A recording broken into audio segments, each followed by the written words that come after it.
I'm Dallas Ingram, State Quail Coordinator for the Georgia Department of Natural Resources, and I want to talk to you a little bit today about prescribed fire for wildlife. Prescribed burning is one of the most cost-effective and efficient tools that we can use for managing our landscape for wildlife, especially here in the southeast. It is a natural process. Fire occurred on a regular basis historically, but that has changed over the years, and now that we've reduced the amount of fire that we see on the landscape, we're seeing the effects by the reduction in both plant and animal species that rely on this fire. When planning for management of bobwhite quail and other species that are early successional, putting fire back on the landscape is one of our keys. And the things that we look at when planning fire is going to be the size of the burn, the frequency of the burn, and the timing of our burning. So when we look at size of burn, we're looking at the amount of acres that's being burned at one time across the landscape. And what we would like to see, especially from quail and other species benefit as well, will be small burn block sizes. So small acreages between about 100 and 20 acres in size, scattered across the landscape in a mosaic so that we have both burned and unburned areas at the same time.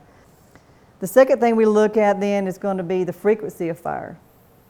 One of the things that we look at with frequency in our area is the amount of growing season that we have. Things grow really quickly, so we want frequent fire. About a 2-year burn cycle is what we like to see across our landscape. And then again, the last thing that we talked about is going to be the timing of the burn. So that timing, depending upon whether it is a growing season or what we call natural season fires, fires that would have occurred during the summer months, naturally would have been through lightning strikes. And so if we burn during that growing season, we get that hardwood control that I had mentioned. That happens a lot better. And there's also plants that really only produce seed if they're burned during these growing seasons. And then we can mix that in with what most people are comfortable with, or our dormant season or our winter burns. Kind of a mix of both of these types of things help us to get the desired conditions that we want. Again, this is dependent upon the site, on whether what you need is going to be a dormant season, so following maybe an area that's never been burned or hasn't been burned in a very long time, we may need to start with dormant season burns. Or if we're looking at hardwood control again, we can do those growing season burns. So that's something you would look at with a manager to make sure that we're meeting the goals of each of those landowners to get the amount of wildlife that they want on these properties. Burning is a very effective tool, it's very cost effective, and it's a natural tool for this part of the country.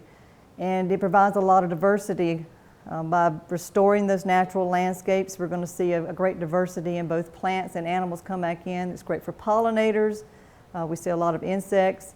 And not just quail will benefit from this. We benefit both turkeys, deer, everything, songbirds, a lot of these species that are dependent upon these fire in these ecosystems that have been suppressed for so long. This is one of the reasons that we promote fire, is to restore these ecosystems that are on decline.